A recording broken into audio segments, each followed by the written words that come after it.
اجازت دیں گے محمد صلی اللہ علیہ وسلم آخرت میں. آج کی تاریخ میں ہم محمد صلی اللہ علیہ وسلم سے بھی نہیں مانگ سکتے. باقی لوگ کو تو چھوڑو، سنت اور باقی بابا لوگ کو چھوڑو، محمد صلی اللہ علیہ وسلم کو بھی ماننا ہمارے لیے حرام ہے. جو شخص مر چکا ہے یہ بھی ظلم ہے. کیوں؟ وہ فقیر ہیں، وہ منگتے ہیں، وہ قلاش ہیں. ان کو غریب نواز کہنا، ان کو بندہ نواز کہنا، ان کو داتا کہنا، ان کو دنیا کے اندر جو چاہے کر گزرے یہ کہنا، یہ لقب دینے جو القابات خاص اللہ کی صفات کی ترجمانی کرتے ہیں، اللہ کا حق ہے، کسی اور کو نہیں مل سکتا. فتح البیان میں ہے کہ شرک کو ظلم عظیم اس لیے کہا گیا کہ حقیر تر فقیر مطلق کو اکرم ترین ہستی یعنی اللہ مالک و مولا کے ساتھ مقام دے دیا جاتا ہے. ما یملکون من قطمیر، اللہ کو چھوڑ کر جنہیں تم پکارتے ہو وہ ایک تنکے کے بھی مالک نہیں ہیں. اگر انہیں پکارو تو وہ تمہاری بات کو سن ہی نہیں سکتے، اور اگر سن لیں تو اس کا جواب نہیں دے سکتے. یہ اللہ کا قرآن ہے نا. وقیامہ، اور قیامت کے روز وہ تمہارے شرک کا انکار کر دیں گے. مولا علی علیہ السلام نے کسی کا واسطہ ڈال کے کبھی دعا کی ہے یا اسے پکارا ہے؟ شیعہ کی جو سب سے اتھینٹک کتاب ہے نا مولا علی کے خطبات، نہج البلاغہ، اس میں ایک خطبہ موجود ہے. اپنے بیٹے کو انہوں نے کچھ نصیحتیں کی ہیں. اس میں انہوں نے کہا کہ حسن یاد رکھنا تم اس کی اولاد ہو جس نے عنقریب مر کے مٹی ہو جانا ہے. بقا صرف اللہ کی ذات کو ہے. حسن جب بھی تجھے مصیبت اور پریشانی ہو صرف اسی کو پکارنا، اور اے میرے بیٹے حسن یاد رکھنا اللہ کی بارگاہ وہ ہے جس میں اس نے اپنے لیے کوئی دربان بھی مقرر نہیں کیا. تم ڈائریکٹ اللہ سے مانگو. اب مجھے بتائیں اگر یا علی مدد کا عقیدہ ہوتا تو سب سے پہلے وہ اپنے بیٹے کو سکھاتے، حسن ابن علی کو. اگر حسن ابن علی کو یا علی مدد کا عقیدہ نہیں سکھایا گیا تو باقی تو شاہی کوئی نہیں. پھر یہ سارے اللہ کے مددگار ایک پہ بات ہو گئی ہے. اللہ کے مددگار کون ہے؟ کہتے ہیں یا علی مدد نہیں کہنا چاہیے. لو دسو، کہتے ہیں یا علی مدد نہیں کہنا چاہیے. وہ ایک نبیوں کے نبی نے پکارا ہے خیبر میں یا علی مدد. وہ جس بھائی نے سوال کا کہا تھا اس کا سوال کا جواب بھی اسی لائن میں بات ختم. آپ کو پتہ ہے نا 40 روز کا الٹیمیٹم دیا تھا حضور نے، 40 روز کے اندر کرنا تھا نا. 39 دن گزر گئے. ہر روز ایک جملہ کہنے لگا ہوں، ہماری کتابیں بھری پڑی ہیں جس پر مجھ پہ FIR ہو گئی ہے. پہلے دن حضور علیہ السلام نے علم پاک دیا حضرت ابوبکر کو. بولو کی ہویا جی یار، میں ذمہ داری کے ساتھ کر رہا ہوں. اے ابوبکر ہی طرح یہ پکڑ علم پاک، بن جا علمدار، علم بردار، کمانڈر، جرنیل، جا حملہ کر. حضرت ابوبکر صدیق علم اٹھایا، لشکر لی، حملہ کیا. ادھر سے مرہب صاحب آئے. میں وہ مولوی ذوالفقار شاہ والے جملہ کہہ دیتا ہوں نا. مرہب صاحب آئے تو لشکر سارا واپس تشریف لے آیا. یارو مولوی صاحب غصہ نہ کرن، میں نہیں چاہتا کہ ایک اور FIR ہو جائے.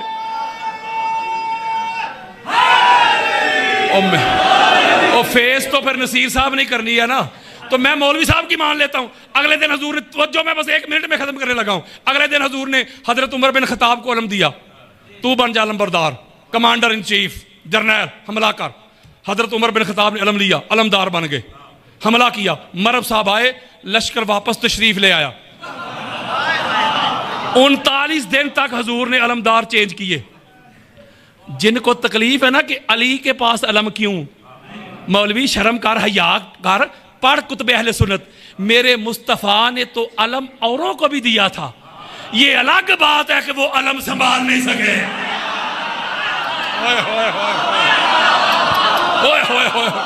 جب